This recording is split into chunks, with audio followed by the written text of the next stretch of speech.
आपल्यापासून पुढची प्रजा निर्माण होते, तसं ते प्राणी सुद्धा आपली प्रजा निर्माण करतात। शास्त्रकार इथे सांगतात हे चारही गुण जर आपले आणि प्राण्यांचे सारखे असतील ना, तर माणूस आणि प्राण्यामध्ये फरक काय आहे?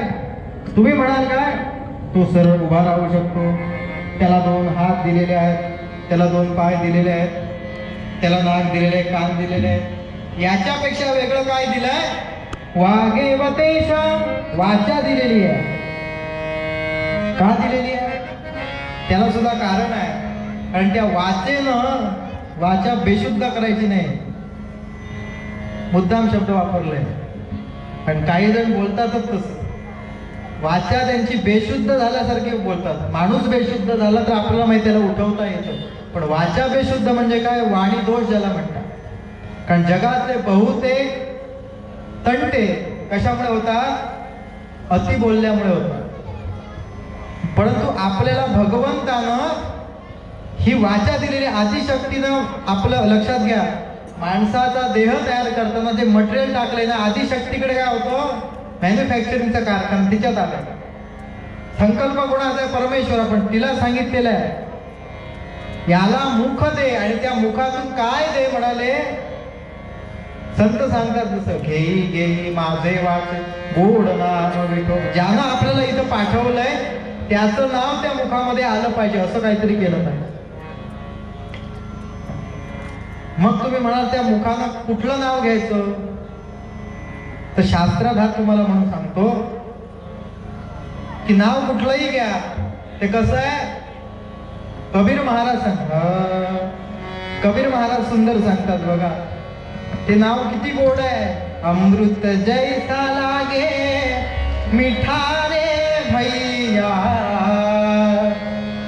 अमृत जैसा लागे मिठा रे भैया, काया अमर हो जाए जाए, काया अमर हो जाए जाए, काया अमर हो जाए। नाम रस पी लेना मेरे भाई, नाम रस पी लेना मेरे भाई, काया अमर हो जाए।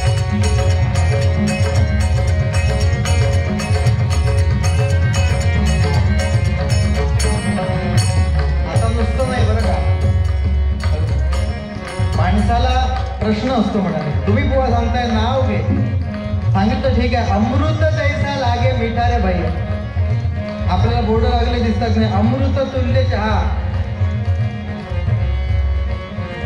केव्हा तरी प्रश्न पडतो, यांनी जर अमृतासारखा चहा केला असता, तुम्ही कीर्तनाला येऊन बसला असता का? बहुतेक जणांनी पिलेला असेल तो अमृत तुल्य।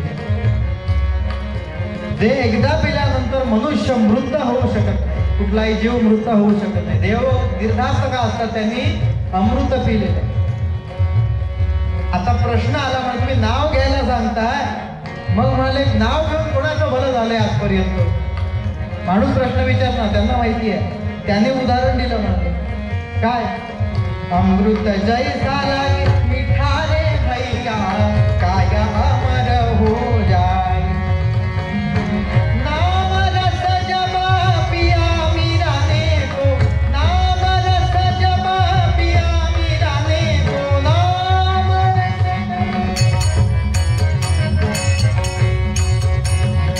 पिया मीरा ने को, राम की रटन लगाई, राम रटन लगाई, विष का प्याला राणा ने भेजा, विष का प्याला राणा ने भेजा, विष अमृत बन जाए जाए।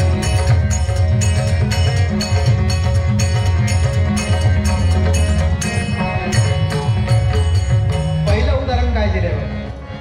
नाम रस जब पिया मीरा ने तो, मीराबाईंचं आपल्याला माहिती आहे। राजाला प्रश्न पडला, मग तुझ्या पाठीशी एवढा देव असेल ना, आणि पाठवलं काय? विष पाठवलं। पत्रकार सांगतात ते विष प्राशन केल्यानंतर त्या विषाचं रूपांतर काय कशामध्ये झालं? राम की रटवल, राम म्हणत म्हणत ते विष प्राशन केलं. विष का पेला राणाने बेजा, विष अमृत बनलाय. त्या विषाचं रूपांतर अमृत झालं. का झालं तर इथं काय होतं, गाळणी होती बरं का कंठाकडे. कशाची? रामनामाची. विषच होतं ते. इथपर्यंत विषच म्हणून आलं आणि याच्या खाली अमृत झालं. का तर तिथं नामाची लेअर आपल्या भाषेत सांगायची. एक झालं म्हणाले, एकानं भागणार नाही म्हणाले. दोन कीर्तन आकडा सांगावा असं आमचे गुरुजी सांगायचे. म्हणजे दुसरं काहीतरी सांगा म्हणलं. एकानं भागणार नाही म्हणाले. असं तुला नाही म्हणलं कुठलं.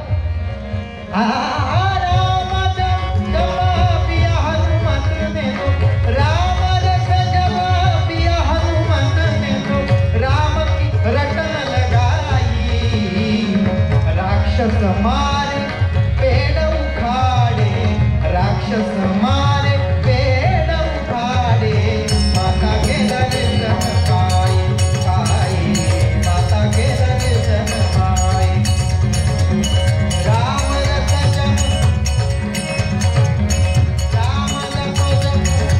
हनुमत ने तो राम की रटन लगाई लगाई. राम की रटन, राम की रटन, राम की रटन लगाई. नमः पार्वती पते हर हर महादेव. नमः पार्वती पते हर हर महादेव. हनुमंत महाराज रामाच्या नावाचा रसप्राशन केल्यानंतर उड्डाण केलं. राम की रटन लगाय, राक्षस मारे पेड उखाडे. त्याला संदर्भ कुठलाय? ज्यावेळी सीतामातेच्या शोधासाठी गेलेत ना, तुलसीदासांचं काव्य बरं. तुलसीदास सांगतात की मातेचं म्हणजे देवीचं दर्शन व्हायचं असेल ना, आपला मुद्दा कुठला चाललाय?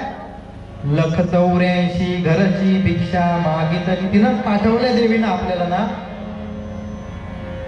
ते सांगतात म्हणाले, देवीचं दर्शन जर व्हायचं असेल ना तर काय करावं लागतं? हनुमंताला काय करावं लागलं? राक्षस मारे पेड उखाडे. सोपं आहे म्हणाले. वाटे झाले राक्षस मारून टाकले. पेड म्हणजे झाड उचलून फेकून दिली म्हणे.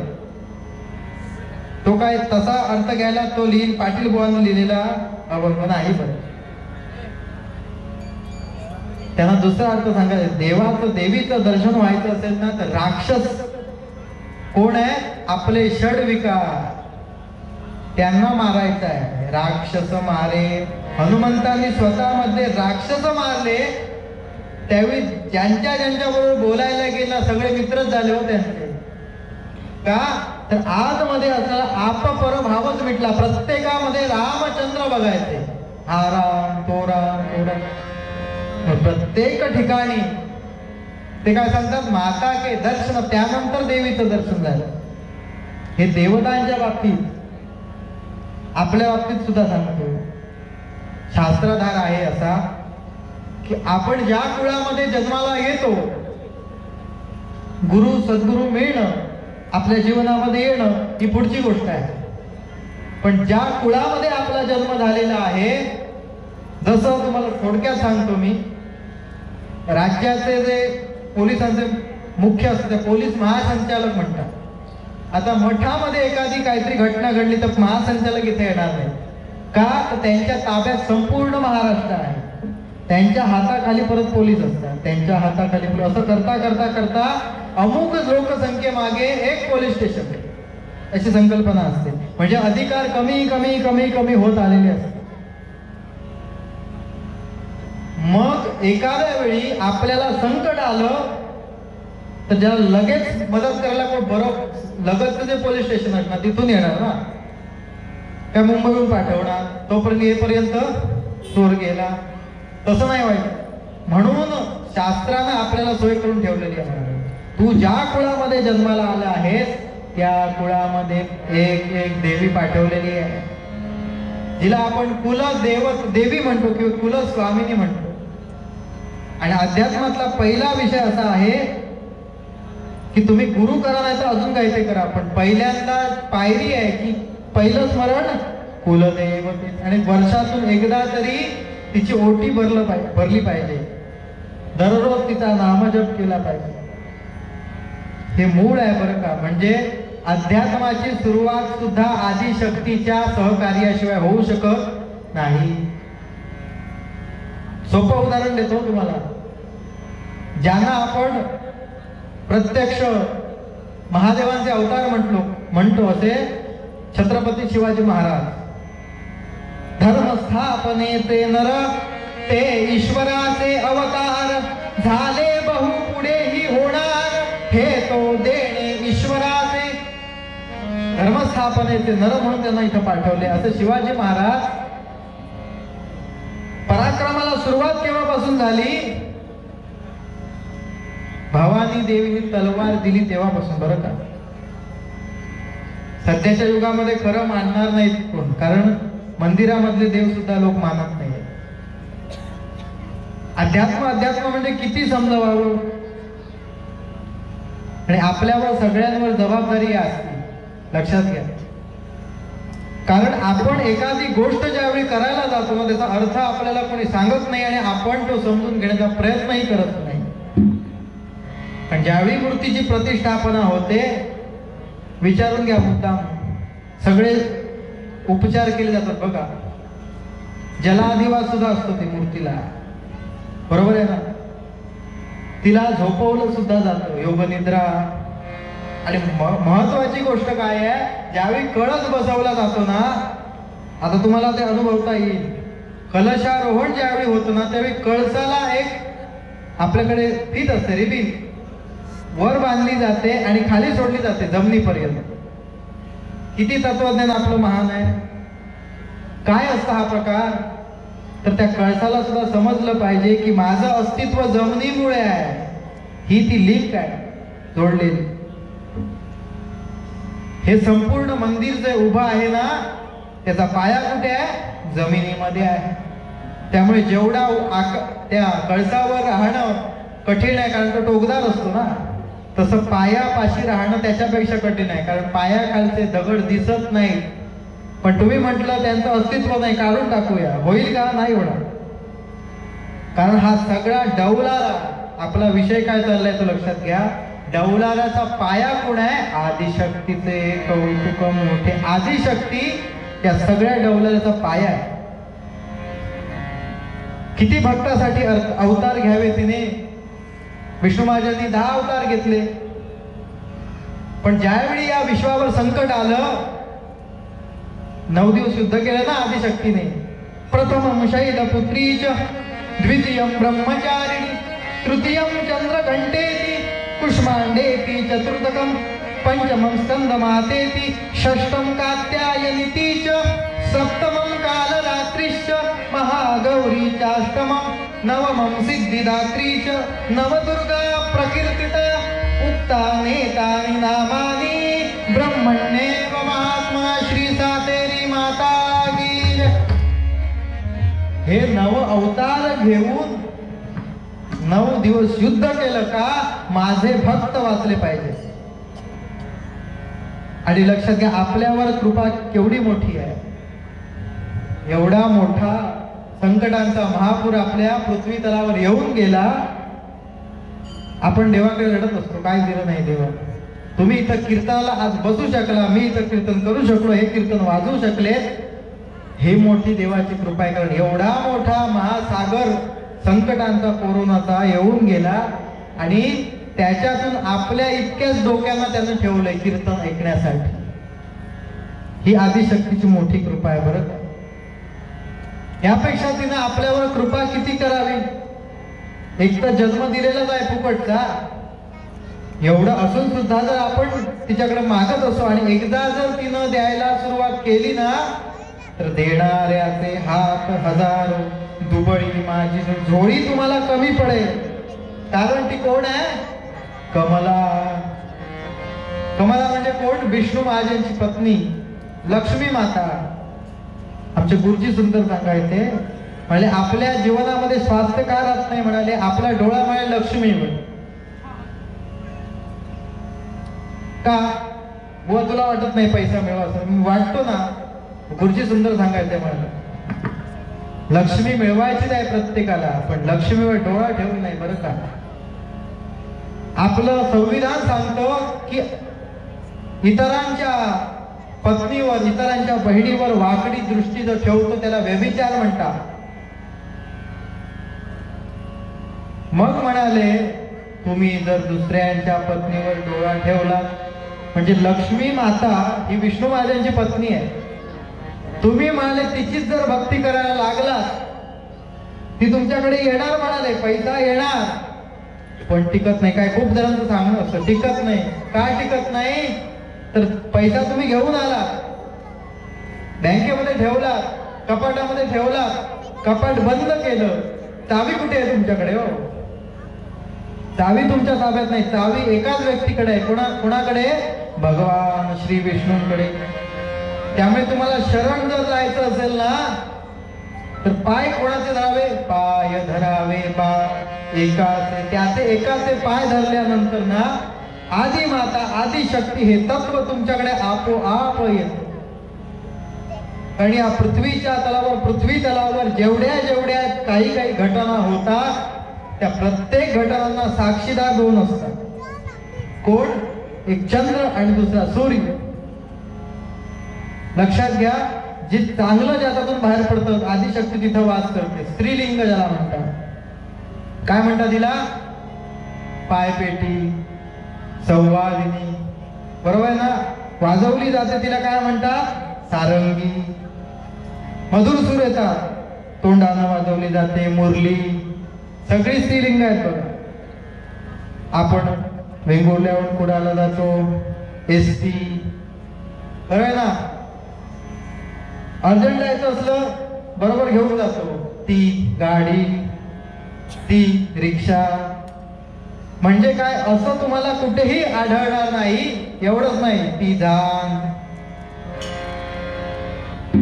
तुम्ही म्हणाले एवढं काय सांगता बुवा? म्हणाले माईक आहे त्याच्या तुमचा आवाज जाईल का? म्हणाले हो, माईक जरी असला तर तो माईक चालण्यासाठी जी लागते ती लाईट आहे ना, ती असल्याशिवाय चालणार का? नाही चालणार. एवढी आदी शक्ती नसा नसापर्यंत प्रत्येकाच्या गेलेली आहे बरं का.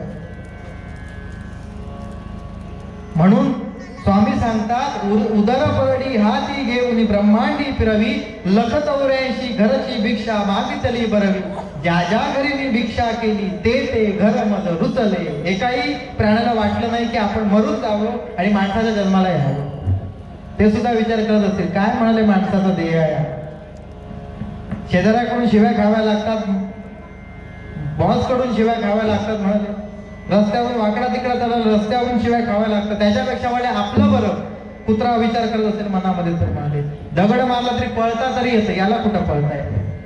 प्रत्येकाला आपला देह प्यारा आहे. म्हणून सांगतात ज्या घरी मी भिक्षा केली ते घर मला रुचले. प्रत्येक घर मला रुचलेलं आहे. आणि पुढे जाऊन सांगतात बघा, नामाच्या बाबतीत म्हणाले देवीचं नाव तुला घ्यायचं असेल ना, देवीचं स्मरण करायचं असेल म्हणा. संतांना एकानं प्रश्न विचारला, मगाशी आपला विषय आलेला, कोण? मीराबाई.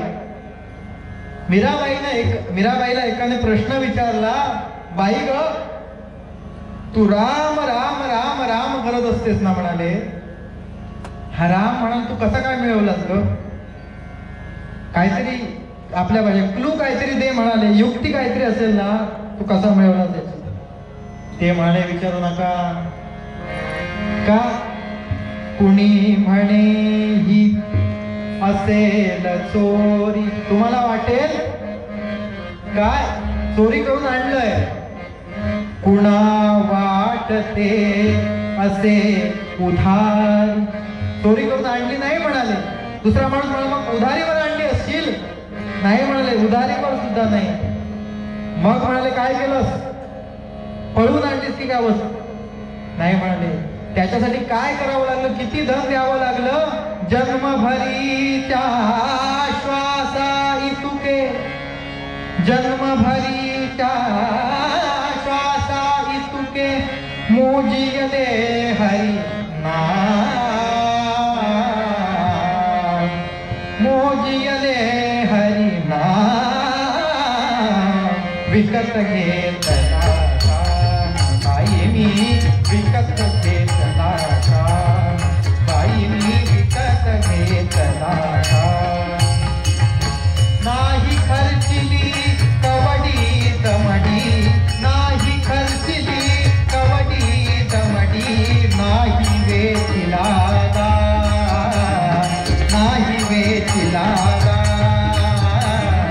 विकत घेतला श्यामबाईनी, विकत घेतला श्यामबाईनी, विकत घेतला, विकत घेतला, विकत घेतला श्याम. एक पैकी सुद्धा खरेदी किंमत नाही, तरी सुद्धा मी काय केलाय, विकत घेतलाय म्हणाले. किती किती म्हणाले मोजावे लागेल पैसे, जन्मभरीच्या श्वासा इतुके. विचार करतो का आपण श्वास घेताना आणि बाहेर सोडताना, श्वास आणि उच्छ्वास ज्याला म्हणतो, विचार करत नाही एवढा श्वास घेतले एवढे श्वास घेतले. परंतु ज्यावेळी कोरोनाच्या काळात माणसं हॉस्पिटलमध्ये गेली त्यावेळी त्यांना समजलं परमेश्वराची किती आपल्यावर कृपा आहे. एक फक्त उदाहरण सांगतो आणि पूर्वरंग संपवतो. भगवंताची आपल्यावर कृपा किती आहे तर आपल्याला रचनाकार सांगतात बघा, आपण चालतो, बोलतो, फिरतो, ही आहेत म्हणाले. काय सांगतात, डोळ्यांनी बघतो, ध्वनी परिसतो, कानी पदी चालतो, जिव्हेने रस चाखितो, मधुरही वाचे आम्ही बोलतो, हाताने बहुसाळ काम करीतो, विश्रांतीही घ्यावया घेतो, झोप सुखे फिरोनी उठतो, ही ईश्वराची दया, श्री सातेरी माता की. उदाहरण एक एक सांगतात बघा. डोळ्यांनी बघतो, डोळे किती श्रेष्ठ आहेत आपल्याला. हा कॅमेरा आहे, जास्तीत जास्त किती कव्हर करू शकतो, एवढं. तुमचा मोबाईल मधला कॅमेरा, त्याच्यामध्ये एकामध्ये राहत नाही म्हणून अंगाला जसे फोड येतात ना, तसं सगळा मागचा भाग बघा भरून टाकलाय आता मोबाईलचा, कारण एकातून येत नाही ना, कव्हर होत नाही तेवढं. हसले त्यांचा आहे,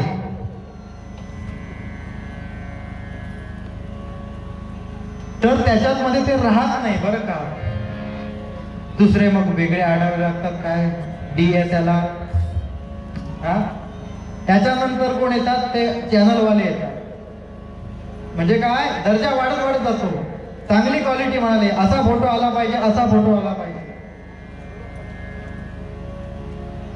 परंतु आपण कधी विचार केलाय का, हे जे दोन आपल्याला कॅमेरे दिलेत ना, किती मेगापिक्सेलचे असतील हो.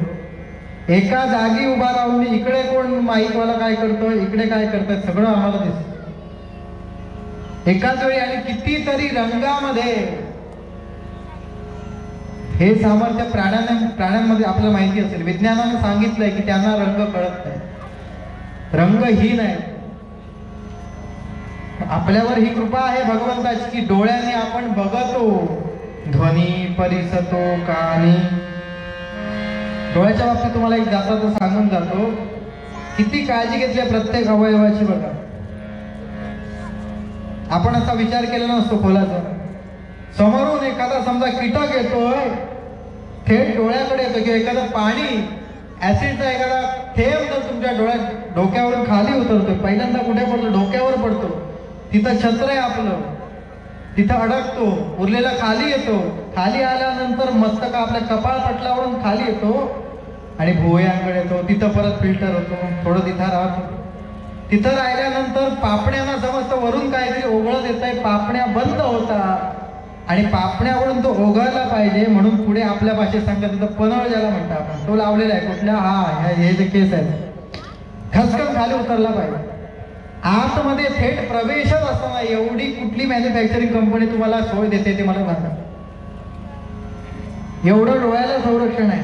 ध्वनी परिसतो, कानी, कानानं तो ध्वनी ऐकतो. लक्षात घ्या, कानाची रचना तरी तुम्ही बघा ना, तिकडून काहीतरी येतंय जोरात, दगड कुठेतरी मारलाय, थेट तुमच्या आतमध्ये जाईल का, नाही जाणार का. गोल गोल गोल गोल गोल गोल करून कर्णपटल खूप आतपर्यंत आहे. त्याला काय म्हणतो आपण, पडदा म्हणतो ना. तो पडदा आहे, पण वारा आलाय कधी फडफडतोय का. आपण लावलेला पडदा हलतोय झुलतोय, मंडपातला पताके हलतायत झुलतायत, पण आतमध्ये सुद्धा पडदाच आहे हो. तो कधी हललाय, कधी जुना झालाय, कधी धुवायला टाकलाय, काय पुढे उद्या कीर्तन परत ऐकायचंय, आज काय झालंय मळलाय जरा धुवायला टाकूया असं वाटत नाही का? ती रचनाच तशी आहे हो. ध्वनी परिसतो कहाणी, त्याच्या पुढे जाऊन म्हणाले पदी चालतो, पायानं चालतो म्हणाले. शास्त्रज्ञांनी संशोधन केलं, म्हणाले 5च बोट का?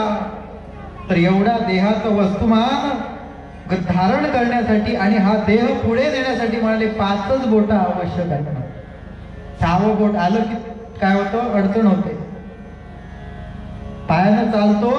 पुढे सांगतात जिव्हेने रस चाखितो मधुरही. एक जिव्हा दिलेली आहे आपल्याला ना, एकच आहे, बरं झालं. नाहीतर कानासारखे 2-2 जिभा दिल्या, एका जिभेने माणूस काय वाट लावतो आपल्याला माहिती आहे. पण या जिभेला सुद्धा किती महत्व आहे बघा. त्या एका जिभेवर असं एकही जगामध्ये मशीन नाही, याच्यामध्ये आंबा घाला आणि दाखवेल बाबा आंब्याची चव गोड आहे, कारलं घाला, कारल्याची चव कडू आहे, पण कारल्यामध्ये थोडा कडू आहे अशी मशीन येऊ शकते बरं का, की कारलं घातलं कडू सांगते, पण कारल्यात थोडं कडू कमी आहे, ते गोड आहे हे तुम्हाला ती मशीन सांगणार नाही. मग ही जीभ अशी मशीन आहे ज्याच्यावर कुठलाही पदार्थ घाला, प्रत्येकाची चव कशी आहे ती वेगवेगळ्या प्रकारे ती सांगते. अशी मशीन भगवंतानं आतमध्ये बसवलेली. एकदा काय झालं, जिभेचं आणि दातांचं भांडण झालं. आणि जवळची ना भावंड, त्यांच्यामध्ये लगेच भांडणं होतात. ते काय सांगते म्हणाले, एवढं ते विकोपाला गेलं, हमरी तुमरीवर आलं म्हणजे दात सांगतात म्हणाले तू काय म्हणत स्वतःला समजतेस, मी जर मनात ठरवलं ना ती पुढे जी येतेस ना ती काय करेल, दोन्ही दातामध्ये अशी अडकवेल आणि अशी काय कर्कतून चावेल ना की तुकडा पडेल दाताचा. हो का म्हणाले, हो बरं म्हणा, ठीक आहे. आता मी बोलला ना ते तू दाताचा म्हणजे जिभेचा तुकडा पाडला आता, ठीक आहे. आणि समोरून गावचे सरपंच जात होते. जिभेनं मेंदूला आज्ञा दिली, तुला जेवढ्या काही शिवाय येत आहेत तेवढ्या सगळ्या माझ्याकडे पाठवून दे, ट्रान्सफर डायरेक्ट. आणि लगेच ते तोंडाकडे आले आणि अशा काय शिव्या घालायला सुरुवात केली. हो सरपंच जो आला असा गुच्छा घेतला आणि दान करतो दातावर, मला सगळे दात घशात, बोलायला सुद्धा शिल्लक नाही. पंढरीनाथ महाराज जिव्हेने रस चाखितो मधुरही वाचे आम्ही बोलतो. वाचेनं मधुरच बोलायचंय बरं का. बहुतेक जणांचा प्रॉब्लेम असतो, हे शस्त्र हातामध्ये मिळालं की काय बोलतील आणि किती बोलतील सांगता येणार नाही. मी जास्त करत नाही, तुम्ही मला मी त्याच्यात पंढरीनाथ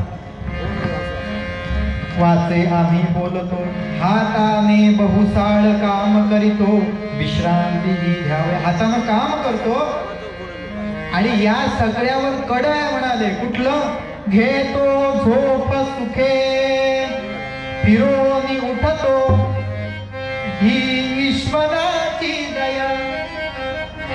कारण दया सगळ्यात, हे सगळं ठीक आहे, ह्याने हे करतो त्याने ते करतो, परंतु झोप आपण रात्री झोपतो आणि झोपल्यानंतर सकाळी जे उठतो ना ती खरी ईश्वराची दया आहे बरं का. नाहीतर जर तुम्ही दररोजच्या टायमिंग पेक्षा जास्तीत जास्त लोक बघणार, किती 2 तास वाट बघूया, 3 तास वाट बघूया, नाहीतर गिरडीवर फोन करणार, कुठल्या लाकडाच्या, हो राम नाम सत्य उचलून घेऊन जाणार. म्हणाले ही ईश्वराची दया आहे म्हणाले. झोपलेले असताना तुम्हाला एकाही ऑक्सिजन पुरवणाऱ्या मशीन शिवाय तो कित्येक पटीनं तुम्हाला ऑक्सिजन देत असतो. तो पाहत नाही की नाकानं घेतो की तोंडानं सोडतो, काही बघत नाही. हे रातोरात चालू असतं, रक्ताभिसरण चालू असतं. आणि किती म्हणाले विज्ञानात थोडक्यात तुम्हाला सांगतो, किती सूक्ष्म आपल्याकडे झोपण्याची पद्धत असते. जेवण झाल्यानंतर दुपारी त्याला वामकुक्ष म्हणतात. डाव्या बाजूला किती मिनिटं, 15 मिनिटं. प्रत्येक जण आपापला आकडा सांगेल बरोबर, पण शास्त्रात 15 मिनिटं आहे. 15 मिनिटं झोपायचंय का, तर तसं झोपल्यानंतर, कुशीवर झोपल्यानंतर आपल्या पोटाचा जो पचन होणारा भाग आहे तो एका बाजूला येतो आणि शरीर असं सांगतं शरीरशास्त्र असं सांगतं की तुम्ही जेवल्यानंतर रक्ताभिसरण प्रवाह जो असतो तो सगळा पोटाकडे आलेला असतो. का तर तिथं त्यावेळी पचनाची क्रिया चालू असते आणि त्यामुळे जेवण झाल्यानंतर झोप येते, पटकन डोळे बंद होतात. म्हणून जेवून भजनाला जाऊ नये, कीर्तनाला उभं राहून. त्याच्यासाठी का मेंदूकडचा रक्तप्रवाह सगळा पोटाकडे आलेला असतो. तुम्ही किती घरी प्रॅक्टिस करून आला असा मेंदूच आदेश देत नाही, खाऊच नको. काय करणार तुम्ही? मग हे सगळं झोपेमध्ये चालू असतं. रात्री झोपल्यानंतर रक्त विसरण चालू असतं, रक्ताचं पचन चालू असतं. कुठलाही व्हेंटिलेटर लावल्याशिवाय सगळं ते चालू असतं आतमध्ये. हे कोण चालवतं आणि तुम्हाला सकाळी उठवतं? ही ईश्वराची दया. यापेक्षा म्हणाले ती आदिशक्ती आदिमाता आपल्याला इथं पाठवल्यामुळे आपण काय करायचं? या नरदेहाचे उचित काही करावे, आत्महित यथा शक्त्या चित्तवित्त ईश्वर भजने लावावे. पण मूळ पद्यामध्ये स्वामी सांगतात, आदिशक्तीचे कौतुक मोठे, आदिशक्तीचे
आधार एका गोष्टीचा असतो. पुढे बुवा असल्यानंतर भीती वाटत नाही. काय जणांना भीती वाटते, मला अजिबात वाटत नाही. 2-2 बुवा असले तरी नाही बरं का. आणि पुढेही चांदेकर आणि मागे सुद्धा कलेच्या रूपाने दोघे त्यांचीच प्रतिकृती आहेत बरं का कलेच्या.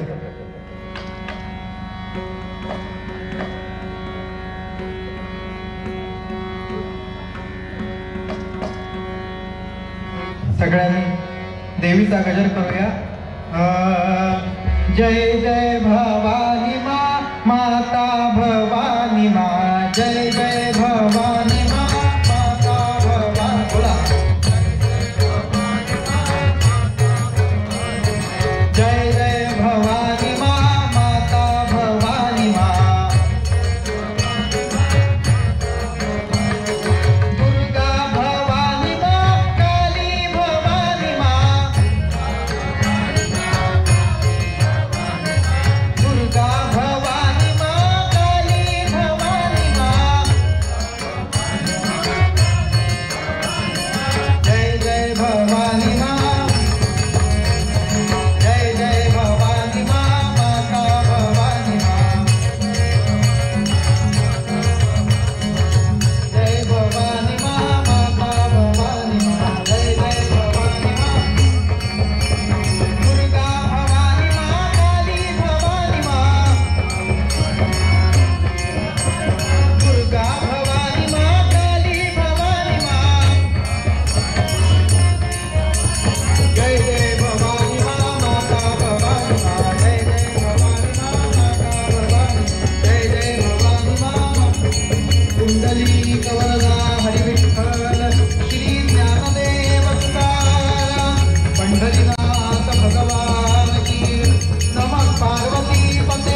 तेजो निधे लोह गोल तेजो निधे लोह गोल तेजो निधे लोह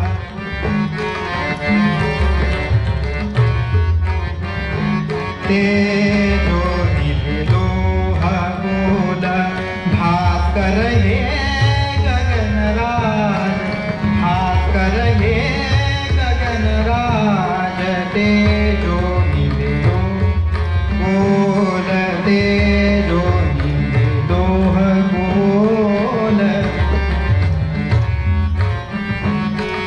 दिव्य तुझा तेजाने दिव्य तुझा तेजाने दिव्य तुझा तेजाने दिव्य तुझा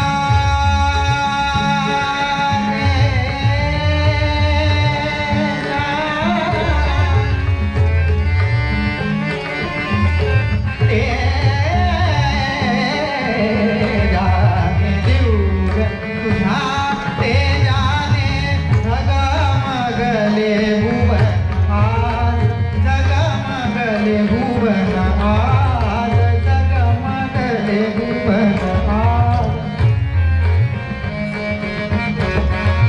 ते दिनमणि व्योमराज भास्कर हे गगनराज तेजो निधे लोह गोल तेजो निधे तेजो निधे तेजो निधे लोह गोल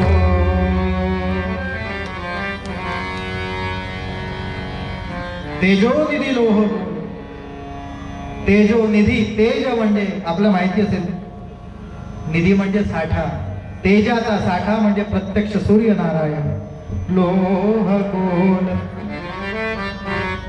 लोखंडाचा तापलेला गोळा कसा दिसतो ना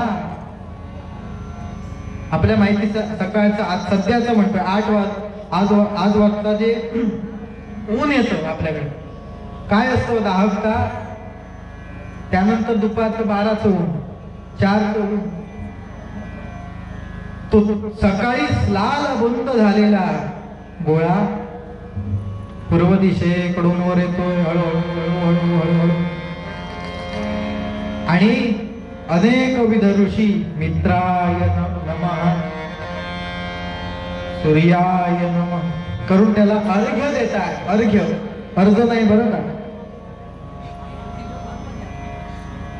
ह्याच्यातून परत परत सांगावं लागतं कारण काय ऐकू येईल याची गॅरंटी नाही मराठीत सांगायचं उद्या तुम्ही सांगाल म्हणाले बुवानं सूर्याला अर्ज द्यायला सांगितलं अर्ज नाही अर्घ्य तो आपल्याला ऊन देतोय त्याच्यामुळे पाऊस पडतोय म्हणून कृतज्ञता म्हणून बाबा तू आमच्यासाठी एवढा तापतोयस ना मग थंड हो म्हणून काय करायचं असतं सूर्य ज्यावेळी उगवत असतो ना ते 2 हातामध्ये पाणी घेऊन त्याच्या दिशेनं ते सोडायचं असतं त्याला अर्घ्य देणं म्हणतात ही कृतज्ञता आहे आणि आपल्या हिंदू धर्मामध्ये सुद्धा कृतज्ञतेला जास्त महत्व आहे आपण पितरांची कृतज्ञता व्यक्त करण्यासाठी काय करतो श्राद्ध करतो कशाला म्हणतात श्राद्ध जे श्रद्धेनं केलं जातं त्याला श्राद्ध म्हणतात बरं का श्राद्ध शब्दाचा उत्पत्ती तिथून आहे श्रद्धेनं जे जे केलं जातं त्याला श्राद्ध म्हणतात आपल्याकडे तर आपण सगळे शेतकरी आहोत त्यामुळे प्राण्यांमध्ये सुद्धा आपल्याला मदत करणाऱ्या प्राण्यांना आपण देव मानतो बघा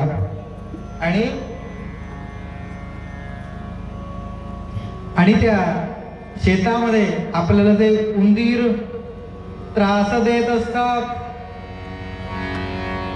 बरोबर आहे ना त्या उंदीर जे त्रास देतात ना त्यांच्यापासून जो आपलं संरक्षण करतो तो नागराज त्याला सुद्धा आपल्या हिंदू धर्मामध्ये देवाचं स्थान दिलेलं आहे म्हणून नागपंचमीला त्याचं देवाचं रूप म्हणून त्याची सेवा केली जाते का तर मुद्दामून सांगतोय तुम्हाला कारण आदिशक्ती जसं पुरुष शक्तीशिवाय पूर्ण नाही तशी शक्ती पुरुषाशिवाय पूर्ण नाही.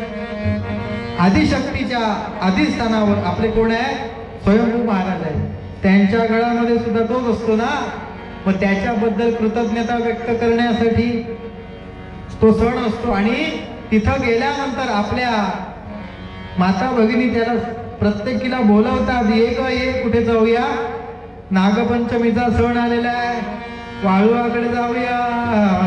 चल गस ये वारुळाला वारुळाला, चल गस ये वारुळाला वारुळाला, चल गस ये वारुळाला वारुळाला, नागोबाला पूजायाला पूजायाला, चल गस ये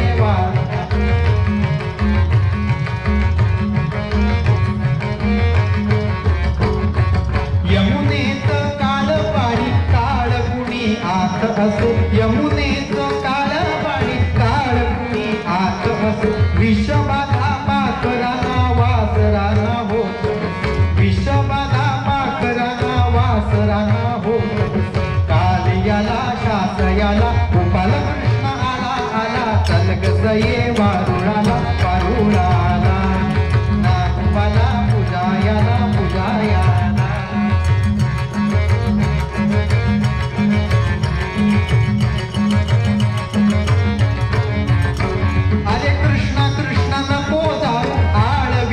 गोपी कुणी कृष्ण कृष्ण नको जाऊ आळविती गोपी कुणी, तरी मग जळामध्ये उतरला हो चक्रपाणी, तरी मग जळामध्ये उतरला चक्रपाणी, भारतीला वाचू विजयी सण झाला झाला, चल गस ये वारुळाला वारुळाला, नागोबाला पूजायाला पूजायाला, चल गस ये वारुळाला, चल गस ये वारुळाला,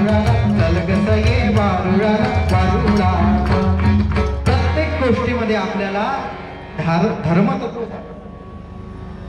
नाग हा प्राणी आपल्यासाठी उपयुक्त आहेतच. आणि शिवशंकरांच्या नागाबरोबर आदिशक्तीचं एक रूप म्हणजे कामाक्षी. वार्तालाप चाललाय म्हणाले, आपल्याला सध्या कॅबिनेट मध्ये स्थान नाही, एवढा म्हणाले मुख्यमंत्र्यांच्या जवळ असतो कोण? सचिव, पीए. पण तो म्हणजे मुख्यमंत्री का? नाही म्हणाले. जसं तुम्हाला म्हणाले त्या शंकरांबरोबर राहून सौख्य नाही ना, तसं मला सुद्धा नाही हो. उलट माझ्याकडे बघून लोक तोंड मोठं करतात. मी काहीच करत नाही, काहीतरी केलं पाहिजे म्हणून. आणि लक्षात घ्या, जगातल्या बहुतांशी गोष्टी या ठरवल्यामुळे होतात. तिनं, आणि हे कोणी माणसानं ठरवलेलं नाही बरं का, हे प्रत्यक्ष आदिशक्ती आदी माता.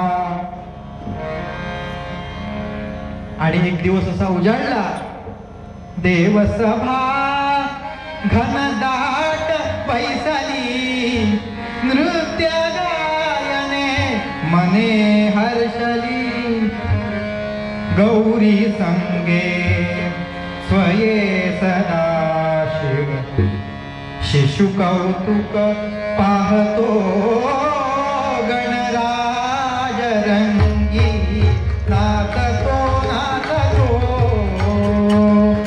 पायी धागोऱ्या करीती रुण, पायी धागोऱ्या करीती रुण, नाद स्वर्गी पोचतो गणराज रंगी, नाचतो नाचतो.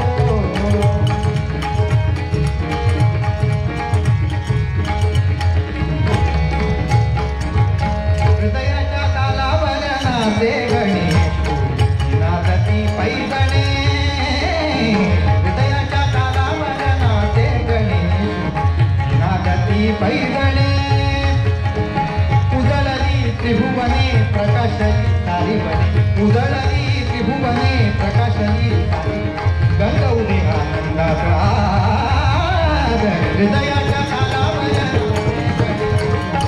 नाचती पैजणे, हृदयाच्या तालावर, हृदयाच्या तालावर, हृदयाच्या तालावर नाचे गणेश, नाचती पैजणे.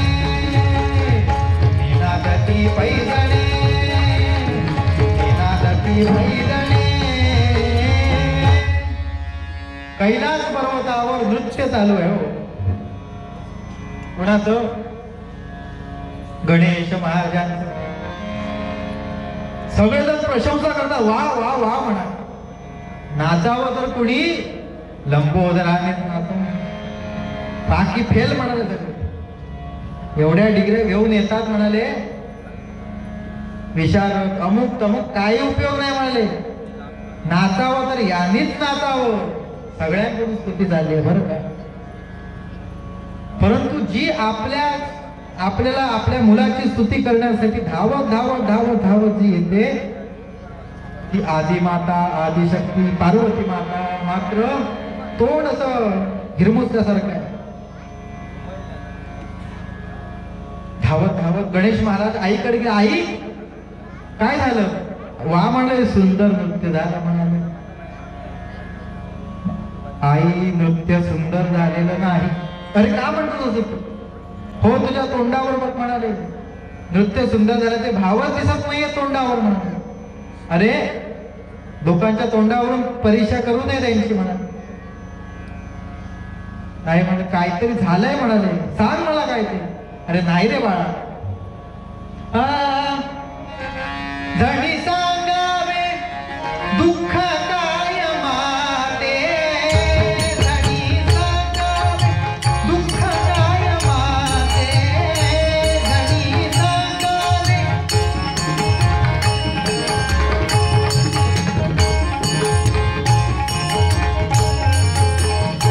धनी सांगावे दुःख काय माते, सोडवूनी दावितो ते क्षणात, सोडवूनी दावितो ते क्षणात, धनी सांगावे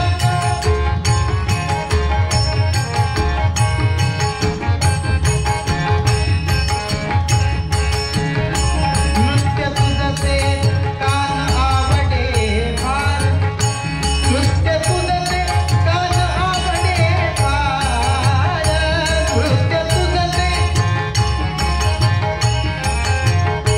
साक माझे का बोलिले फार, साक माझे का बोलिले फार,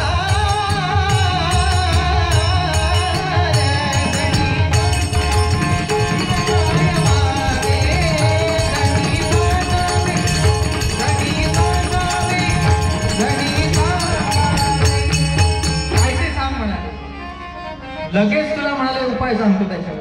नाही रे बाळा, तुला सांगून समजण्यासारखं दुःख नाही. सांगू कशी रे तुझ बाळा, लागे ना डोळ्या डोळा, सांगू कशी रे तुझ बाळा, लागे ना डोळ्या डोळा. कसं तुला सांगू? अरे रात्री झोप पडत नाही म्हणाले, दुपारची सुद्धा झोप येत नाही, डोळ्याला डोळा लागतो ना लागतो तोच विचार मनामध्ये.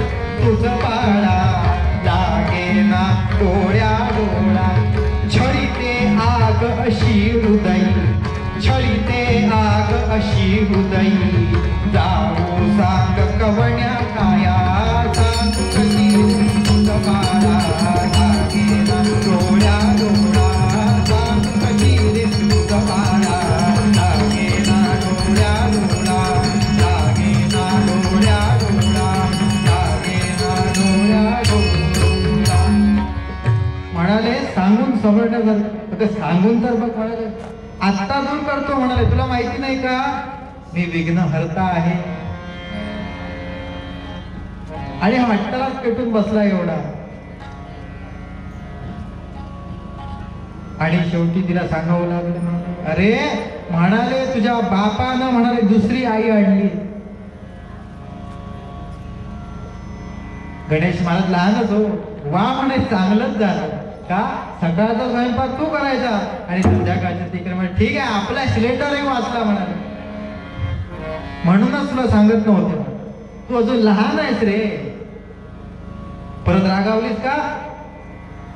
नाही रे, तुझ्यावर काय राग? अगं दिसतंय तोंडावरून. हो तर राग आलाय तर म्हणाले तुझ्यासारखा पराक्रमी पुत्र असताना, त्याला शुद्ध भाषेत कण्याच्या झाडावर चढवणं म्हणतात बरं का. तुझ्यासारखा म्हणजे पराक्रमी पुत्र असताना मला घाबरण्याची तशी काही गरजच नाही. बरं आहे म्हणाले, पण तिला ठेवलंय कुठे म्हणाले, वेगळा महाल वगैरे, काय महाल वगैरे सांगतो म्हणाले, स्वतःच्या डोक्यात ठेवलंय, डोक्यात बसून म्हणाले, डोक्यावर घेतलंय. असं का? हो म्हणाले. मग माझ्याकडे एक युक्ती आहे म्हणाले, तलवार घेतो आणि रात्री जातो आणि जटच कापून टाकतो म्हणाले. काय वेडा काय खुळा तू म्हणाले, एक वेळ मी ते संवाद पण पत्करेल म्हणाले, पण महादेवाच्या एका एका जटेची किंमत मला माहिती आहे म्हणाले, सगळं विश्व पेटून जाईल म्हणाले. नको ते काहीतरी उद्योग करू नकोस बाबा. अगं पण याच्यावर उपाय आहे, उपाय म्हणाले, तुला जमण्यासारखं नाही. असं बोललं की आपल्या भाषेचा इगो दुखावतो ना, म्हणून त्यानं सांगायला, तुला काय माहिती आहे, मी कोण आहे तुला माहिती आहे का? कोण आहेस तू म्हणाले. तिनं उलट परत, कोण आहेस तू म्हणाले. अगं या सगळ्या देवांमध्ये मला अग्रपूजेचा मान आहे. तो मला कोणाला मिळेल असं? हो म्हणाले. अगं मला काय म्हणतात माहितीये का,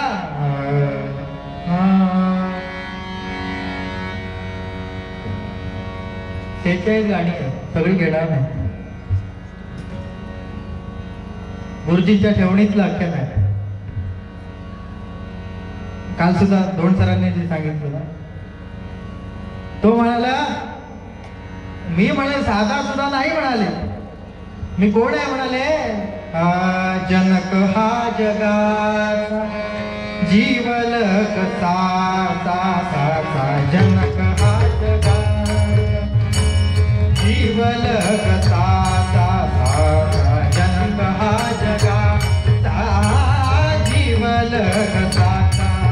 तो हरी आमचा नंदा घरी, तो हरी आमचा नंदा घरी, देतो प्रसवे ओंकार, देतो निकार प्रसवे ओंकार, तोची हाशी कर कोळी मध्ये.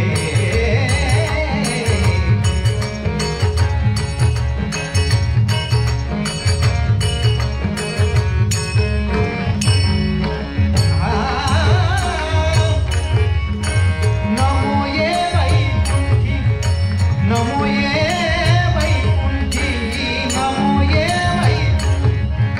योगी आते भेटी, नमो ये वैकुंठी, योगी आते भेटी, योगी आते भेटी, योगी आते भेटी भेटी, नमो ये वैकुंठी, योगी आते भेटी, पाहता ध्यान दृष्टी, नाही हाता नाही हाता, देखो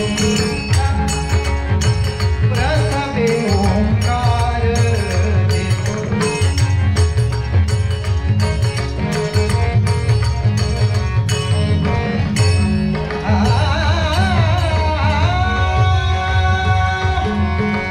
निवृत्ती परमा कृष्ण रूपी खूण. त्याला सुद्धा वाटलं वरपर्यंत जातोय, माझाही आवाज दाखवावा ना. कृष्ण रूपी खूण, कृष्ण रूपी खूण, निवृत्ती परमा कृष्ण रूपी खूण, कृष्ण रूपी खूण, विश्व विश्वी पूर्ण. कसा आहे तो? विश्व विश्वी पूर्ण हरी माझा. आता हरी शब्द परत आला. आता हा कोण आहे? गणेश आहे. म्हणजे हरी शब्द का वापरला तर अभंगाचे जे रचनाकार आहेत ना, कोण आहे? माऊली. विश्व विश्वी पूर्ण हरी माझा, हरी माझा, हरी माझा रे, देतो निकार प्रसवे ओंकार, देतो निकार प्रसवे ओंकार, तोची हाशी घर गोकुळी वसे, जेतो निकार, जेतो निकार,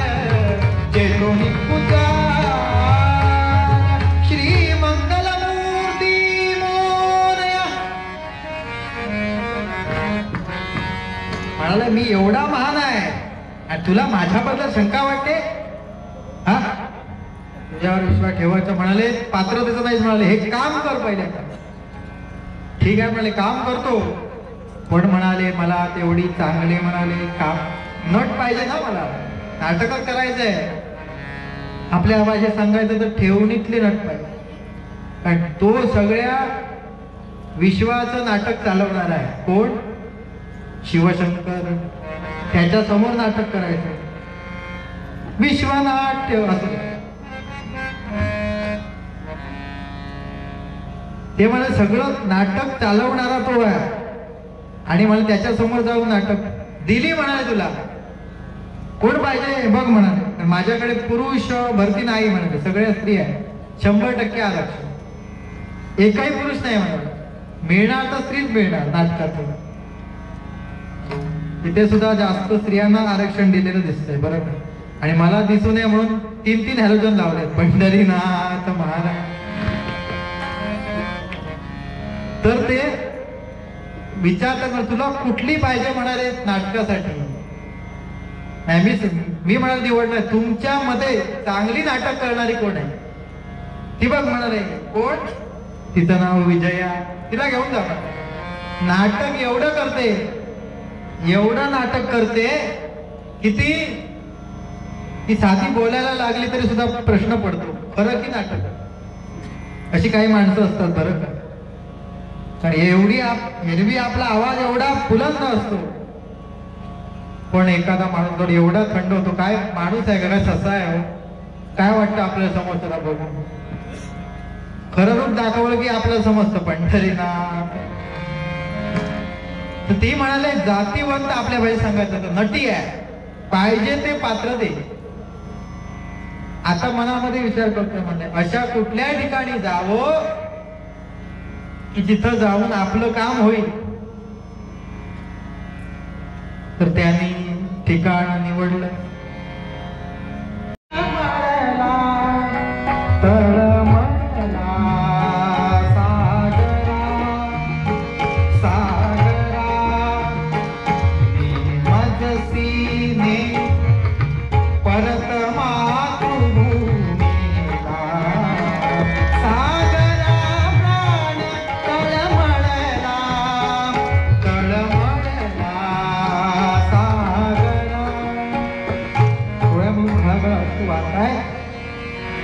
आज जिवंत असते सावरकरांना जीव दिला असता.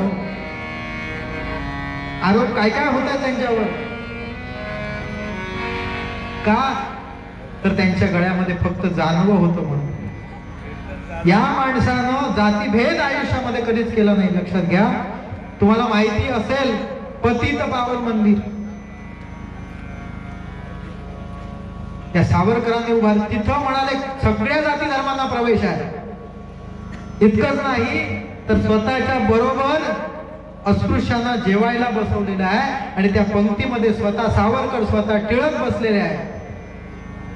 एवढी महान क्रांतिकारकांची परंपरा ज्यावेळी आपल्या देशाला लाभते, आपल्या महाराष्ट्राला लाभते ना, त्यावेळी आपण अशा टोप्या घालून इथं बसू शकतो.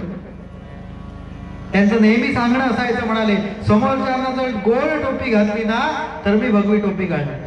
तोपर्यंत मी कोण आहे? मी भारतीय आहे म्हणाले. मला ना जात आहे, मला ना धर्म आहे. राष्ट्रासाठी जर मरायचं असेल तर मी हिंदू म्हणून मरणार नाही. मी कोण? भारतीय आहे. ही भावना ज्यावेळी प्रत्येकाच्या नसानसामध्ये भिनेल ना, तो स्वातंत्र्याचा दिवस आणि तो महाराष्ट्र दिन. इकडे काय प्रकार झालेला होता? त्या सावरकरांसारखी निस्पृह भक्ती राष्ट्रपती, देशापती, देवाप्रती असणारा हा गौतम मुनी. आणि हे गौतम मुनी त्या अरण्यामध्ये तपश्चर्या करतात. आणि आता गणेश महाराजांनी आपल्या ठेवणीतलं अस्त्र काढलं, म्हणाले आता सुई मारायची. म्हणाले यांना बघितलं हे येत आहेत आणि तो म्हणजे ते सांगत येत आहे भविष्य सांगणार, भविष्य समोर आले. जरी ते ऋषी असले हात सरळ पुढे केला. सांगा. म्हणाले काय हात आहे? म्हणाले तुझ्या आता हात मला दाखवल्यापासून ना तुझे पुढे भरभराटच आहे. प्रत्येक दिवशी ती असंच सांगतो, तुझी पुढे भरभराटच आहे. कौसामध्ये वाक्य असतं, इथे 100 टाकले असतं. दाखवलं हात म्हणाले भरभराट, हो म्हणाले यापुढे भरभराटच आहे तुझी, काही काळजी करू नकोस. ठीक आहे म्हणाले. तुम्ही म्हणे पाणी घेता का? नको म्हणाले. थंड घेता का? नको म्हणाले. चहा घेता का? अजिबात नको म्हणाले. शिरा घेता का? नकोच म्हणाले. काही नको म्हणाले. मी फक्त पटकन जीप चावली, हा निघतो आता, कारण सगळं हे भांडणच होतायची पाळी आहे. हो पण एवढ्यात आला तर निघाला. मागे ओले म्हणतात ज्याच्यासाठी आलो ते काम झालं, चाललो मी, आणि निघून गेले. आणि या गौतमाचा नित्यनेम काय होता? कृषी माझी साळ पेरुनी, माध्यानी अन्न शिजवुनी, जना भोजना देतसे मुनी, तेथवरी पातला सत्वरी. तपाचं तेज असं होतं की सकाळी आपल्या अंधिकासाठी जाताना धान्य असायचं ना, ते धान्य बाजूच्या जमिनीमध्ये पेरायचं. आणि तपाचं सामर्थ्य एवढं होतं की दुपारी पाऊस पडायचा, ते धान्य रुजायचं, लगेच रुजायचं. ते वाढायचं धडधड, त्याला कणसं फुटायची. आणि देवाजीची कृपा झाली, कणसे पिकली पिवळी झाली. पिकलेली कणसं कापायची, ती जोडायची, आणि ज्याचं जे काही धान्य मिळायचं ना ते शिजवायचं आणि अतिथ्यांना द्यायचं, लोकांना वाढायचं. नित्यनेमाचं काम. आणि असंच सकाळीच ते साळ पेरलेली आहे. आणि काय झालं बघा, एके दिनी पहाटे कृषीत आली तदाच धेनुती,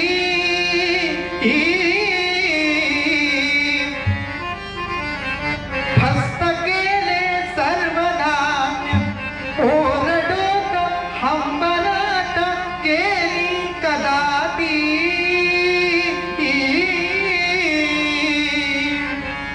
एक गाय त्या दिशेने धावत आली आणि त्या पेरलेल्या साळीमध्ये शिरली. हिरवगार आणि खायला सुरुवात केली. एवढ्यात गौतम आले आणि बघितलं का, थांब म्हणाले, काय करतेस? मी तुला याच्यापेक्षा देतो म्हणाले, पण हे खाऊ नकोस का? तर याच्यातून माझे अतिथी जेवणार आहेत.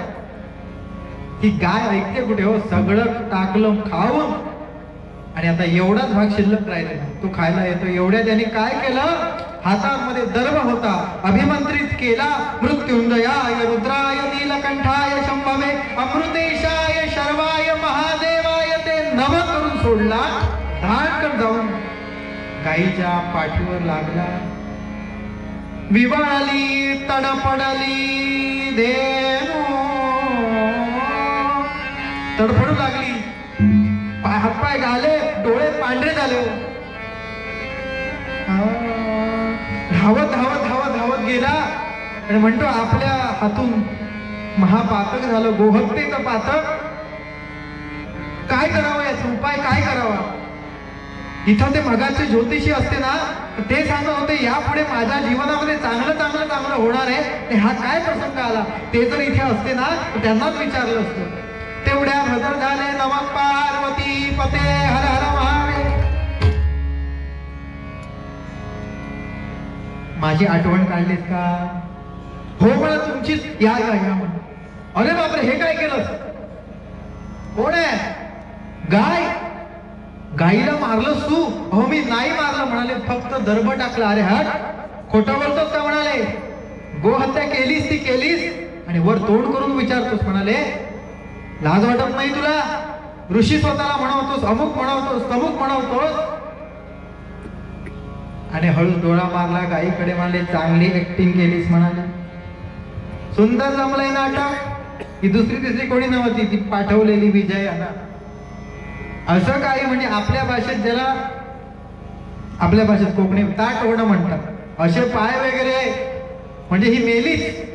श्वास घ्यायचा बंद केला म्हणून तिला पाठवलं. उगीच नाही पण म्हणजे माझ्या विश्वासातली म्हणून तिला पाठवलेली. अरे बापरे म्हणलं, आता हे पाप धुवायचं कसं? त्याच्यावर म्हणाले उपाय आहे. एकच उपाय. काय कर म्हणाले?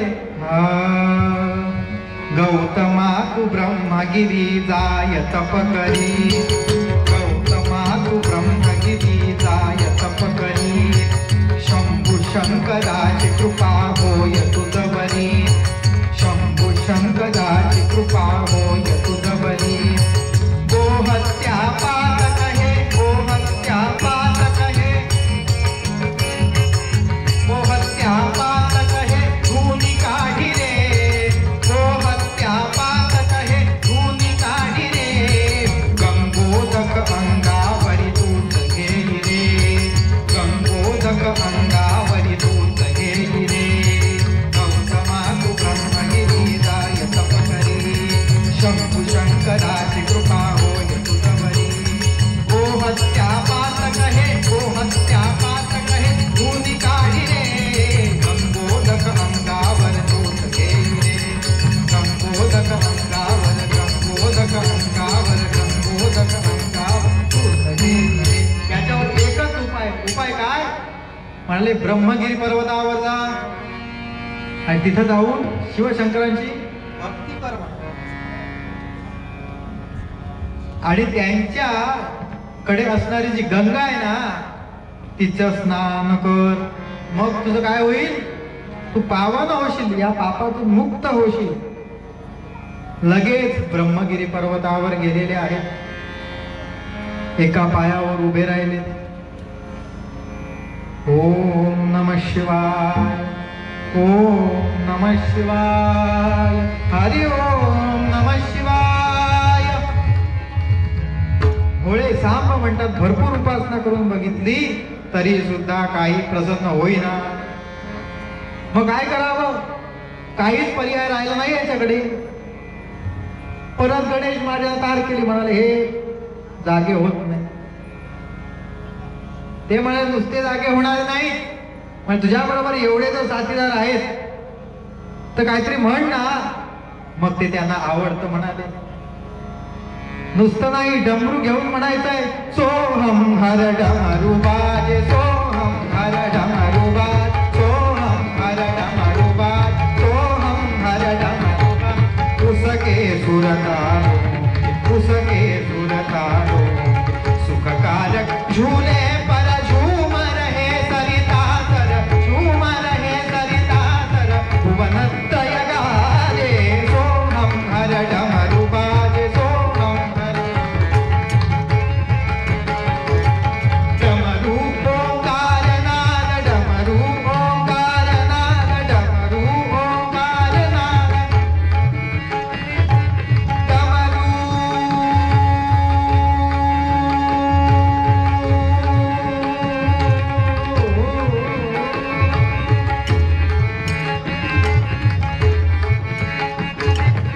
तो वाजतो डमरू ना. कसा वाजतो? डम डम डम डम डम डम डम डम डम डम डम डम डमरू, डमरू, डमरू, डमरू, डमरू, डमरू ओंकार नाद, डमरू ओंकार नाद, डमरू ओंकार नाद. परमेश का प्रसाद, परमेश का प्रसाद, उसके ही महिमा से भुवनत्रय गादे, गादे, गादे. सोहम हर डमरू बाजे, सोहम हर डमरू बाजे. उसके सुरतारो, उसके सुरतारो, सुखकारक झूले पर झूम रहे सरिता सर, झूम रहे सरिता सर, भुवनत्रय गादे. सोहम हर डमरू बाजे, सोहम हर, सोहम हर, सोहम हर डमरू बाज. नमः पार्वती पते हर हर हर महादेव. आणि एवढं गायल्यानंतर ते प्रसन्न झाले. वरम ब्रूही, काय मागायचं ते मागून घे, काही नको. भक्त म्हणजे त्याला ट्रेन करून पाठवलेला होता बरं का.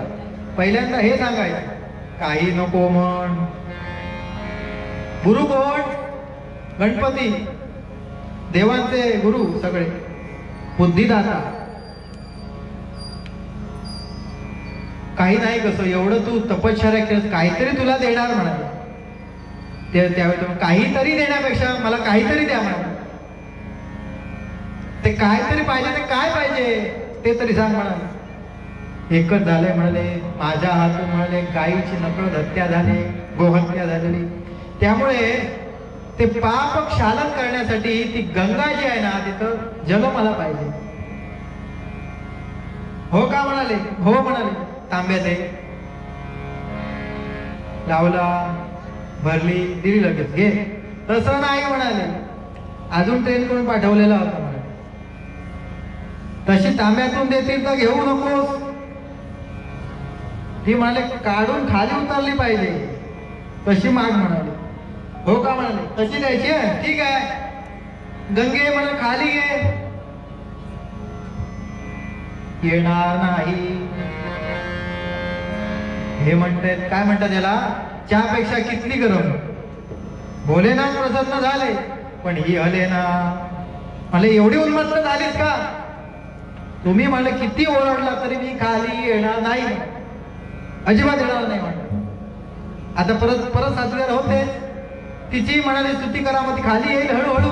जय गंगे भागीरथी, जय गंगे भागीरथी, जय गंगे भागीरथी, हर गंगे भागीरथी, हर गंगे भागीरथी. चिदानंद शिव सुंदरतेची, चिदानंद शिव सुंदरतेची, पावनतेची तू मोठी. जय गंगे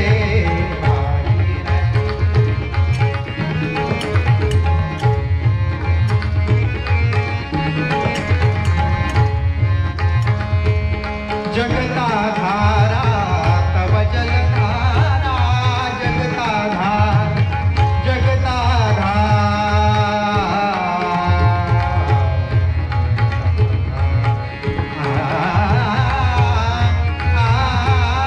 जगताधारा तव जलधारा.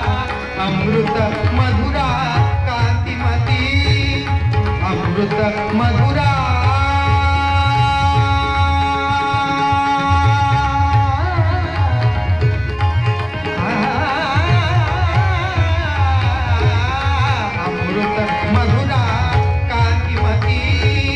शंकर शंकर जय शिव शंकर,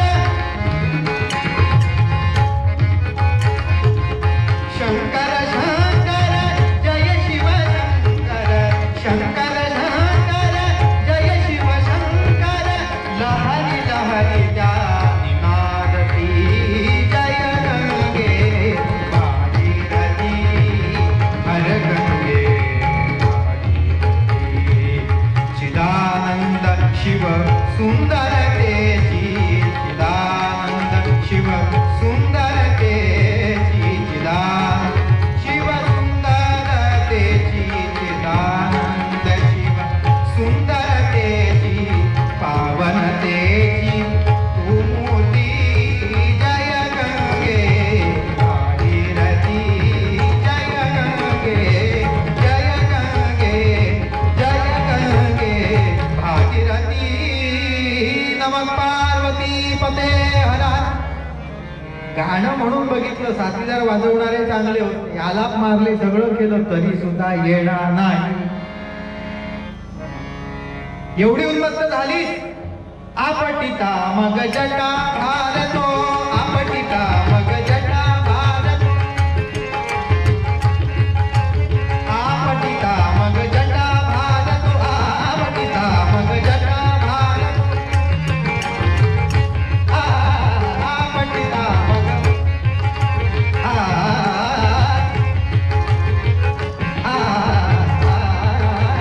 आपटिता मग जटा. ओ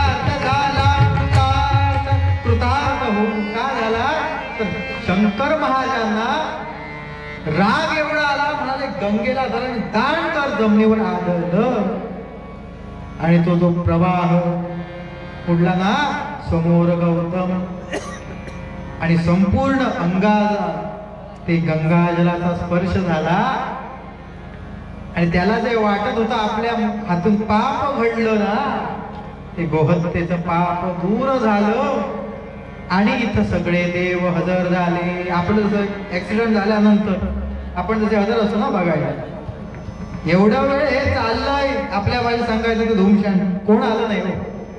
ते झाल्यानंतर सगळे कॅमेरे घेऊन फोटो काढायला कोणाबरोबर, गौतमा बरोबर सेल्फी. तो म्हणतो एवढा वेळ कुठे होता म्हणलं तुम्ही, एवढा म्हणाले मी संकटात होतो. एवढ्यात मी तुम्हाला पहिलं ते रूप सांगितलं, कामाक्षी देवीनं घडवलेलं सगळं.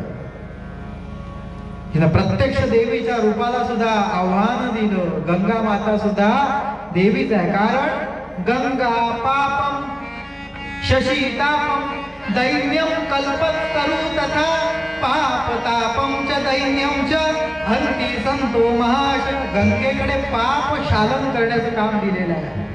अशा गंगेनं त्या गौतमाचं पाप क्षालन केलं. म्हणून तेव्हापासून गौतमामुळे त्या महादेवांच्या डोक्यातून ती खाली आली, म्हणून तिचं नाव गौतमी गंगा. आणि गौतमानी लगेच कवन केलं,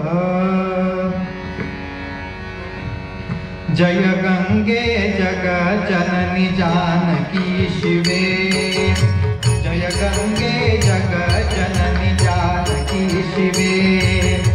तीर्थ तीर्थ म्हणती तुझसी वेद निजरवे, तीर्थ तीर्थ म्हणती तुझसी वेद निजरवे. विष्णुपती विमल यशा पाप मोचिनी, विष्णुपती विमल यशा पाप मोचिनी. असिब सौख्य तूच तेच सौख्यदायिनी, मोदे वरदे हरदे. गणपती ये लवकरी ये धडकरी सौख्यदायिनी. जय गंगे जग जननी जानकी शिवे, तीर्थ तीर्थ म्हणती तुझसी वेद निजरवे. जय गंगे जग जन, जय गंगे जग जन, जय गंगे जग जननी जानकी शिवे. गंगा मातेची आराधना केली आणि सरते शेवटी म्हणाली, एवढ्यानं भागणार नाही, माझे पाय धरायला सांगा. कोण? मूळ सूत्रधार आदिशक्ती आदी माया. म्हणाले पाय बी धरायचे भानगड नको म्हणाले. आता केव्हा युती करावी लागेल सांगता येणार नाही. एवढ्यात अपमान करून ठेवू नकोस आणि कोणाचा करू नकोस. कोणाचे पाय केव्हा धरावे लागतील पुढच्या काळात ते सांगता येणार नाही. ठीक आहे म्हणाले आणि दोघांचं काय आपल्या बाजू सांग समेट झालं. सांगायचं तात्पर्य काय की ज्या कामाक्षीच्या संकल्पातून हे सगळं निर्माण झालं, ती कामाक्षी देवी, ती गंगा आणि आपल्याकडे स्थापन होणारी सातेरी, ही काय वेगळी नाही हो. सगळ्या देवी देवता एक रूप झाले. म्हणून स्वामी पहिले काय सांगतात, भूत्यावध केले. गणपतीला चण्याच्या झाडावर चढवून बरोबर काम करून घेतलं की नाही, तसं बघायला गेलं तर हे बुद्धीचं दैवत. पण त्यालाच आपल्या भाषेत सांगायचं तर मामा केलो, त्याला सुद्धा समजलं नाही. एवढी ताकद आदिशक्तीमध्ये आहे. म्हणून तिचं ध्यान करा, तिची आठवण ठेवा. तिनं आपल्याला इथे जन्माला घातलंय, ही आठवण ठेवणे. आज आठवण ठेवण्यासाठी भजन कीर्तन वगैरे सगळं आहे. माहिती असेल आपल्याला या पूर्ण उत्सवामध्ये सगळे म्हणजे 14 विद्या 64 कला सादर कराव्या लागतात. आणि मगाशी खूप आनंद झाला ते नृत्य बघून. आम्ही मगाशी त्यांनी सांगितलं की 2 नाच आहेत, पोटात गोळा आलेला. रेकॉर्ड डान्स नंतर कीर्तन काय करायचं, पण खरोखर देवाच्या गाण्यावर पहिला जसा नाच बघितला मी टाळ वाजून करताना, त्याच्यामध्ये भक्तिरस आहे, लक्षात घ्या. पण देवी समोर तुम्ही रेकॉर्ड डान्स करून तंग कपड्यामध्ये नाचणं म्हणजे देवाची भक्ती नाही. मगाशी जो इथं टाळ घेऊन जे सादर झालं ना, त्याला भक्ती म्हणतात. कारण त्यांच्याकडे सुद्धा फॅशनेबल कपडे असणार, पण कुठे काय केलं पाहिजे हे ज्याला समजतं ना, तो माणूस असतो. आणि अभिनंदनाची बाब आहे, इथं तुम्ही आयोजन कीर्तन महोत्सवाचं केलेलं आहे. मला बोलवलं म्हणून तुमची स्तुती करत नाही, परंतु लोकांना आज काय दिलं पाहिजे. म्हणजे थोडक्यात तुम्हाला सांगतो, तुमचे गुरुजी सांगायचे, दारूची दुकानं कुठेही मांडली तरी शोधक करणारा बरोबर जातो, पण दारू समाजासाठी आवश्यक नाही, ती घातक आहे. हे सांगण्यासाठी कंठशोष तुम्ही किती कधी केला तरी ती माणसं तिथं जाणार, आणि जी कीर्तनाला येऊन बसणारी असतात तीच माणसं कीर्तनाला येऊन बसणार. आणि एवढंच नाही, इथं न बसले ज्यांनी स्पीकरवरून सुद्धा ऐकलंय, बहुत सुकृताची जोडी म्हणून विठ्ठली आवडे, त्यांच्या ललाट पटलावर ही कीर्तनं होती म्हणून त्यांना ऐकता आली. हे त्यांचं सुद्धा सौभाग्य आहे. म्हणून अशीच आपल्या सर्वांना उत्तरोत्तर भक्ती मार्गाकडे वळण्याची बुद्धी व्हावी अशी देवीच्या चरणी प्रार्थना करतो. आणि झालेली कीर्तन सेवा त्यांच्या चरणी अर्पण करतो. तसेच माझे गुरुजी त्यांच्या चरणी सुद्धा वंदन करतो. आणि त्यांनी जे जे काही भरपूर शिकवलेलं, पण थोड्या भाषेत मोडक्या शब्दात तुमच्या समोर, कारण ते त्यांचं सगळं सांगणं म्हणजे महासागरातून एखादा चमचाभर पाणी काढण्यासारखं हे अख्ख्या नाही, बरोबर. तर आपल्या सर्वांच्या साक्षीनं ते आपण हे कीर्तन पुष्प देवीच्या चरणी अर्पण करूया. पण मूळ पद्यामध्ये स्वामी महाराज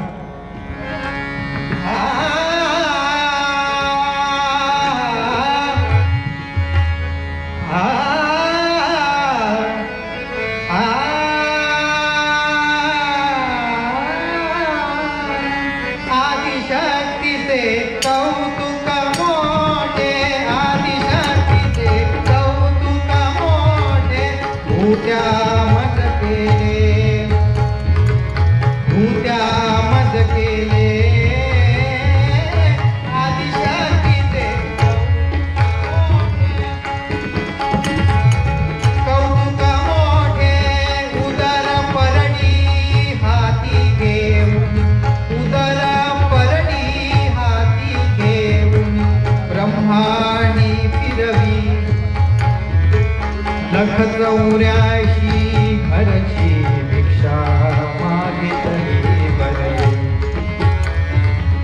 ज्या ज्या घरी मी भिक्षा केली, ज्या ज्या घरी मी भिक्षा केली, ते ते घर मज रुतले. कौतुक मोठे भूत्या मज केले, भूत्या मज केले, भूत्या मज केले, भूत्या मज केले. देवाकडे जाता जाता माग हेची दान दे गादी मागला विसरण गुण गाई न गावणी हेची मात नल गेलं तुझी संपदा संत संत दे गाला तुका म्हणे गर्भवासी तुटी घालावे दुर्गे दुर्गट भारी दुर्बिण संसारी अनाथनाथे अंबे करुणा विस्तारी वारी वारी जन्म मरणाते वारी भारी पडले आता संकट निवारी जय देवी श्री देवी महिषासुर मर्दिनी सुरवर ईश्वर वरदे तारक संजीवनी जय देवी जय भुवनी भुवनी पाहता तुझ ऐसी नाही काही शमले परंतु न बोलले काही काही विवाद करता पडले प्रवाही ते तू भक्ताला भावच नवराई जय देवी जय जय देवी श्री देवी महिषासुर मर्दिनी सुरवर ईश्वर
एक मागणं फक्त मागायचंय.